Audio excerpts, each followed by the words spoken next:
Next, go for the operations on Q. Next, now operations on Q discuss ಮಾಡೋಣ. Operations on Q. ಏನು operations on Q ಅಂದರೆ Q ಅಲ್ಲಿ ಆಗಂತ operations. Okay. First, the Q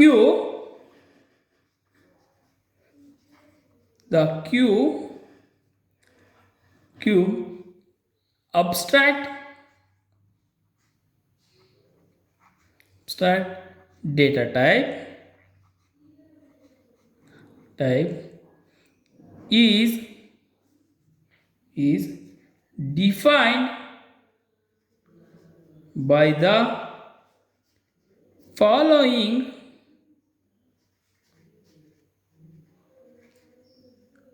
operations on structure. ಯಾವ structure? Q structure. ಯಾವ್ಯಾವ operations? First one Q, second one NQ,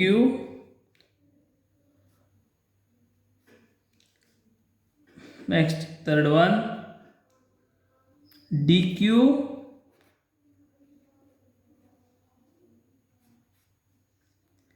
fourth one is empty, fifth one size. Okay, first one Q ಅಂದ್ರೇನು? Q it's create a new Q that is empty ಆಗಿರುತ್ತೆ. That is empty. Second, NQ ಅಂದ್ರೇನು? NQ means adding items into the Q. ಐಟಮ್ನ add ಮಾಡಿದ್ರೆ ನಾವೇನು ಕರಿತೀವಿ? Enqueue ಅಂತ ಕರಿತೀವಿ. Next dequeue ಅಂದರೆ removing a item in a queue is called DQ. Delete queue. Next is empty.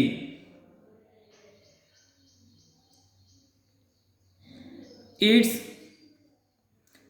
need to test the queue is empty or not by using boolean values. Next go for the size. It's return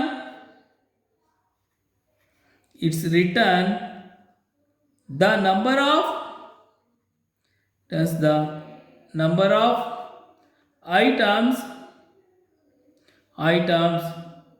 in the queue ಅಥವಾ describe the size of the queue ಅಂತ ಬರೆದ್ರು ಆಗುತ್ತೆ. ಓಕೆನಾ? ಇದು operations on queue. Operations of queue ಅಂದ್ರೆ ಏನಪ್ಪ ಅಂದರೆ Q ಇಲ್ಲಿ ಎಷ್ಟೊಂದು ಆಪರೇಷನ್ಸ್ ಇರೋದನ್ನ ಅಬ್ಸ್ಟ್ರಾಕ್ಟ್ ಅಂತೀವಿ. ಅಬ್ಸ್ಟ್ರಾಕ್ಟ್ ಅಂದರೆ is a hidden process. Queue ಒಳಗಡೆ ಏನೇನು ಆಗುತ್ತೆ, ಏನೇನು ಕೆಲಸ ಆಗುತ್ತೆ ಅನ್ನೋದನ್ನ ಹೇಳ್ತಾ ಇದ್ದಾರೆ. ಕ್ಯೂ ಆಪರೇಷನ್ಸ್ ಆನ್ ಕ್ಯೂ ಅಂತ ಅದನ್ನು ಸಿಂಪಲ್ ಆಗಿ ಇರ್ತಿದ್ದಾರೆ. ಅದರಲ್ಲಿ 5 ಆಪರೇಷನ್ಸ್ ಬರುತ್ತೆ. ಒಂದು queue, enqueue, dequeue and then is empty and size. Queue ಅಂದ್ರೇನು? It's create a new operation. Create a new queue that is empty. ಅಂದರೆ ಇದು ಹೊಸ ಕ್ಯೂನ ಕ್ರಿಯೇಟ್ ಮಾಡುತ್ತೆ, ಆದರೆ ಎಂಟಿ ಆಗಿರುತ್ತೆ. ಅದನ್ನ ಫುಲ್ ನೀಟಾಗಿ ಬರೀಬೇಕಾದ್ರೆ ಹೆಂಗೆ ಬರಿತೀರಾ? ಕ್ಯೂ ಈಸ್ ಎ ಫಂಕ್ಷನ್ ಅಥವಾ is a operation in the queue, it is used to create the new queue ಅಂತ ಬರ್ತೀರಾ. ಕ್ಯೂ ಅನ್ನೋದು ಒಂದು ಆಪ್ರೇಷನ್ನು. ಅದನ್ನು ಏನಕ್ಕೆ ಬಳಸ್ತೀವಪ್ಪ ಅಂದರೆ ಹೊಸದಾಗಿ ಒಂದು ಕ್ಯೂನ ಕ್ರಿಯೇಟ್ ಮಾಡೋದಕ್ಕೆ ಬಳಸ್ತೀವಿ. ನೆಕ್ಸ್ಟ್ ಎನ್ ಕ್ಯೂ ಅಂದ್ರೇನು? Is a operation. It is used to insert the element ಅಥವಾ add the item into the queue. Next DQ nothing but is a function or operation. It is used to delete the element on the queue. Next is empty means it's need to test the queue is empty or not. ಅಂದರೆ ಏನಾದ್ರು ಒಂದು insert ಮಾಡಬೇಕು, delete ಮಾಡಬೇಕಂದ್ರೆ Q ಅಲ್ಲಿ ಇದೆಯೋ ಇಲ್ವೋ ಅಂತ check ಮಾಡಬೇಕಲ್ಲ. ಆ ಚೆಕ್ ಮಾಡೋದಕ್ಕೋಸ್ಕರ ಬಳಸೋಂಥದ್ದು ಯಾವುದು? ಈಸ್ ಎಂಟಿ. ಆಯಿತಾ? ನೆಕ್ಸ್ಟ್ ಸೈಜ್ ಅಂದರೆ ಏನು ಮಾಡುತ್ತೆ? ಅದರಲ್ಲಿರೋಂಥ ಟೋಟಲ್ ಸೈಜಸ್ನ ನಮಗೆ ಡಿಸ್ಪ್ಲೇ ಮಾಡುತ್ತೆ. ಆ ಕೆಲಸ ಮಾಡೋದು ಅದು ಸೈಜ್. ಇದು ಕ್ಯೂನ operations. Next we go for the memory representation of queue using array. Array use ಮಾಡಿಕೊಂಡು ಮೆಮೊರಿ ರೆಪ್ರೆಸೆಂಟೇಷನ್ ಹಿಂಗಾಗುತ್ತೆ ಅಂತ ನೋಡೋಣ. ಓಕೆ, ನೆಕ್ಸ್ಟ್ ಆಪರೇಷನ್ಸ್ ಆದಮೇಲೆ ನಾವು ಡಿಸ್ಕಸ್ ಮಾಡೋಣ. Memory representation of queue using array. Okay, queue memory ರೆಪ್ರೆಸೆಂಟೇಷನ್ಲಿ queue memory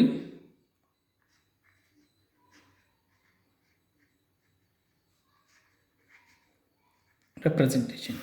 Queue memory representation ಅಲ್ಲಿ ಎರಡು ರೀತಿ ಇದೆ. There are two method of memory representation in queue. Okay, first method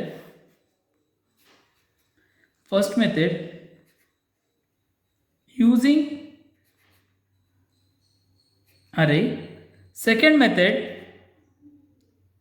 using linked list. First method of using array, second method of using linked list. ಆಯಿತಾ? ಅರೇಲಿ ಅಂದರೆ ನಿಮಗೆ already ಗೊತ್ತಿದೆ. ಅರೇ continuous ಆಗಿ storage ಆಗುತ್ತೆ ಯೂಸಿಂಗ್ ಸಮ್ ನಂಬರ್ಸ್ ಅಂತ ಹೇಳ್ತೀವಿ, subscripts ಅಂತ ಹೇಳ್ತೀವಿ ಅಥವಾ ಇಂಡೆಕ್ಸ್ ಅಂತ ಕರಿತೀವಿ. ಆಯಿತಾ? ಇಲ್ಲಿ ನಾವು ಡೆಫಿನೇಷನ್ನು ಮತ್ತು ಯಾವ ರೀತಿ ಸ್ಟೋರೇಜ್ ಆಗುತ್ತೆ ಅನ್ನೋದನ್ನ ಡಯಾಗ್ರಾಮ್ ರೆಪ್ರೆಸೆಂಟೇಷನ್ ಮಾತ್ರ ತಿಳ್ಕೊಂಡ್ರೆ ಸಾಕು ಎಕ್ಸಾಮ್ ಪಾಯಿಂಟ್ ಆಫ್ ವ್ಯೂಯಿಂದ. ಇನ್ನು ಪ್ರೋಗ್ರಾಮಿಂಗ್ ಕಾನ್ಸೆಪ್ಟ್ಸಲ್ಲಿ ನಿಮಗೆ ಇನ್ನು ಬೇಕಾಗಲ್ಲ. ಇದು ಥಿಯರಿ ಎಕ್ಸಾಮ್ಸ್ಗೆ ಮಾತ್ರ ಕ್ವಶನ್ಸ್ ಕೇಳಿಂದ. How many types memory representation in queue ಅಂದರೆ there are two methods using array representation, using linked list representation. Next we go for the array representation. Array representation ಯಾವ ರೀತಿ ಮಾಡ್ತಾರೆ? array representation ಹೇಗೆ ಮಾಡ್ತಾರೆ? using array representation ಮಾಡ್ತಾರೆ. First we know that memory is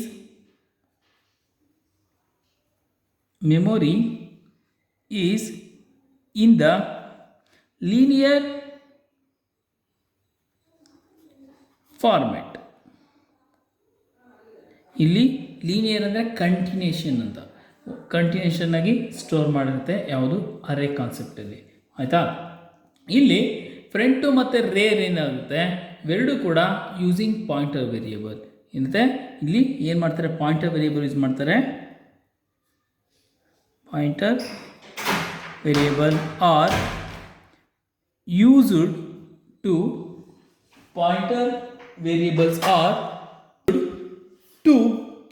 identify or maintain the pointers. ಏನು pointers ಯಾವುದನ್ನ maintain ಮಾಡ್ತೀವಿ ಅಂದರೆ 2 ಪಾಯಿಂಟರ್ಸ್ನ ಮೇಂಟೈನ್ ಮಾಡ್ತೀವಿ. ಒಂದು ಫ್ರಂಟ್ ಲೊಕೇಶನ್ನು,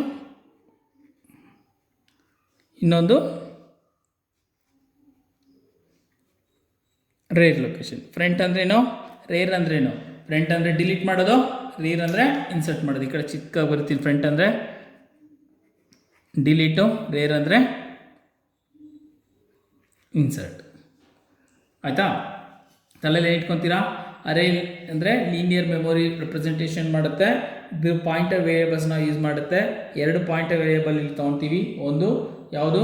ಒಂದು ಫ್ರಂಟು, ಇನ್ನೊಂದು ರೇರ್. ಫ್ರಂಟು ಡಿಲೀಟ್ಗೆ, ರೇರು ಇನ್ಸರ್ಷನ್ಗೆ. ಆಯಿತಾ? ಇಲ್ಲಿ 2 ಪಾಯಿಂಟ್ನ ನಾವು ಕನ್ಸಿಡರ್ ಮಾಡಬೇಕಾಗುತ್ತೆ. ಏನಪ್ಪ ಅಂದರೆ ಯಾವಾಗಲೂ ಕೂಡ ನಾವು ಫ್ರೆಂಡ್ನ ನಲ್ ಇಂಡಿಕೇಟ್ ಮಾಡ್ತೀವಿ. ಯಾವ ರೀತಿ ಅಂದರೆ ಒಂದು ಡಯಾಗ್ರಾಮ್ ರೆಪ್ರೆಸೆಂಟೇಷನ್ ಮಾಡಿ ತೋರಿಸೋಣ. ನೋಡಿ, ಯಾವಾಗಲೂ ಫ್ರಂಟು ನಲ್ಲಲ್ಲಿರುತ್ತೆ. ಕಾರಣ ಏನು ಅಂದರೆ ನಾವೊಂದು ಕ್ಯೂ ತೊಗೊಂಡ್ರೆ, ಓಕೆನಾ, ಇದು 0 1 2 3 4 5 6 ತೊಗೊಂಡ್ರೆ ಫ್ರಂಟು ಹೊರಗಡೆಯಿಂದ ಬರುತ್ತೆ. ಹೊರಗಡೆ ಅಂದರೆ 0 ಇದೆ, 0ಇಂದ ಹೊರಗಡೆ ಅಂದರೆ -1. ಓಕೆನಾ, ರೇರು ಅಷ್ಟೇ, ಹೊರಗಡೆ ಅಂದರೆ 0. ಓಕೆ, ಇಲ್ಲಿ ಯಾವಾಗಲೂ ಫ್ರಂಟ್ ನಲ್ ಅಸೈನ್ ಮಾಡಿದ್ದೀವಿ ಅಂದರೆ -1 ಅಥವಾ 0ದಲ್ಲಿದೆ ಅಂತ ಅರ್ಥ. ಈ ಕಂಡೀಷನ್ಲಿದೆ, ಇಲ್ಲಿದೆ ಫ್ರಂಟ್ ಕಂಡೀಷನ್. ಓಕೆನಾ, front indicate the queue is empty. ಇವಾಗ ನೋಡಿ, ಇವಾಗ ಏನಾಗುತ್ತೆ, ಇಲ್ಲಿ 0ಇಂದ ಸ್ಟಾರ್ಟ್ ಆಗುತ್ತೆ, ಇಲ್ಲಿ 0ಇಂದನೂ ಸ್ಟಾರ್ಟ್ ಆಗುತ್ತೆ. ಫ್ರಂಟ್ ಯಾವಾಗಲೂ 0ಗೆ ಏನಕ್ಕೆ ಅಸೈನ್ ಮಾಡ್ತೀವಪ್ಪ ಅಂದರೆ ಏನಾದ್ರು ಇದ್ದರೆ ಮಾತ್ರ ವ್ಯಾಲ್ಯೂಸು ಇಂಕ್ರಿಮೆಂಟ್ ಆಗ್ತಾ ಹೋಗುತ್ತೆ, ಇಲ್ಲ ಅಂದರೆ ಅದು ಇಂಕ್ರಿಮೆಂಟ್ ಆಗೋದು. ಅದಕ್ಕೋಸ್ಕರ ಏನು ಮಾಡ್ತೀವಿ, ಫ್ರಂಟ್ನ ನಲ್ ಅಂದರೆ ಅದರಲ್ಲಿ ಯಾವುದೇ ರೀತಿಯ ವ್ಯಾಲ್ಯೂಸು ಇರಲ್ಲ. ಓಕೆನಾ, ನಾವು ಎಕ್ಸಾಂಪಲ್ ಇಷ್ಟು ಮಾತ್ರ ಬರೀರಿ. ಅರೇ ರೆಪ್ರೆಸೆಂಟೇಷನ್ಲಿ ಲೀನಿಯರ್ ಫಾರ್ಮೆಟಲ್ಲಿ ಆಗುತ್ತೆ. Use the pointer variable front and rear used for deletion, rear used for insertion, front used for deletion. ಒಂದು ಮೆಂಬರ್ ರೆಪ್ರೆಸೆಂಟೇಷನ್ಗೆ ಹಾಕಿ ಇದನ್ನು ಫ್ರಂಟು, ನೆಕ್ಸ್ಟ್ ಇಲ್ಲಿ ಯಾವುದೋ ಒಂದು ಎಲಿಮೆಂಟ್ ತೊಗೊಂಡಿದ್ರೆ ಇದೊಂದು ಎಲಿಮೆಂಟು ರೇರ್ ಇದೆ ಅಂದ್ಕೊಳ್ಳಿ. ಆಯಿತಾ, ಇಲ್ಲಿ ಫ್ರಂಟ್ ಎಷ್ಟಿದೆ, ಇಲ್ಲಿ ಬಂದಿದೆ, ಫ್ರಂಟ್ ಲೊಕೇಶನ್ ಎಷ್ಟಾಗುತ್ತೆ, 1 ಆಗುತ್ತೆ. ರೇರ್ ಇಲ್ಲಿ ಬಂದಿದೆ, ರೇರ್ ಲೊಕೇಶನ್ ಏನಾಗುತ್ತೆ, 4 ಆಗುತ್ತೆ. ಓಕೆನಾ, ನೆಕ್ಸ್ಟ್ ಇವಾಗೇನಾದ್ರು front is equal to front plus 1 ಕೊಡ್ತೀವಿ ಅಂದ್ಕೊಳ್ಳಿ. ಆಗೇನಾಗುತ್ತೆ, 0 A B C D.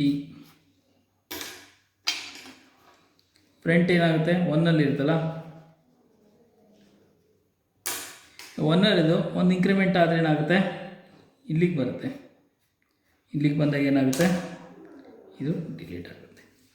ನಾನು ಪ್ರೀವಿಯಸ್ ಕ್ಲಾಸೇ ಹೇಳ್ಕೊಟ್ಟೆ, ಈ ಥರ ಒಂದಕ್ಕೊಂದು ಡಿಲೀಟ್ ಆಗ್ತಾ ಹೋಗುತ್ತೆ ಯಾವುದರಲ್ಲಿ, ಅರೇಯಲ್ಲಿ. ಆಯಿತಾ, next memory representation of queue. Second method, memory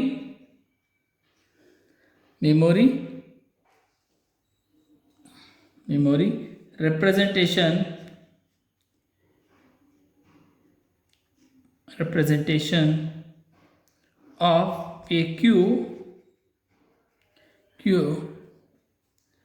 using linked list use ಮಾಡಿಕೊಂಡು ಯಾವ ರೀತಿ ರೆಪ್ರೆಸೆಂಟ್ ಮಾಡ್ತೀವಿ ಅಂತ. ಓಕೆನಾ,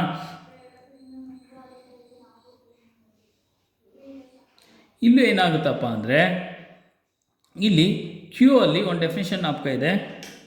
ಏನು ಡೆಫಿನೇಷನ್ ಜ್ಞಾಪಕ ಇದೆ ಕ್ಯೂ ಅಲ್ಲಿ, ಇನ್ಸರ್ಟೆಡ್ ಫ್ರಮ್, ಇಲ್ಲಿ ಇನ್ಸರ್ಟೆಡ್ ಮಾಡ್ತೀವಿ, insert from rare.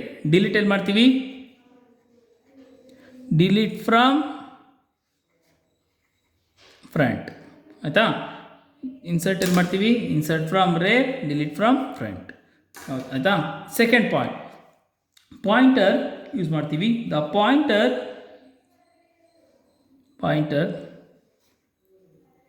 Front contain location of first ನೋಡ್.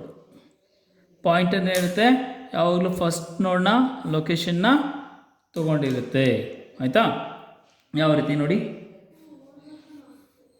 ಸ್ಟಾರ್ಟಿಂಗು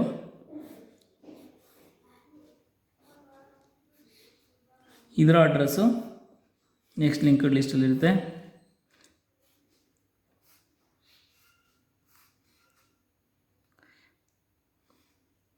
ಲಾಸ್ಟ್ ಒನ್ನು ನಲ್ ಆಗಿರುತ್ತೆ.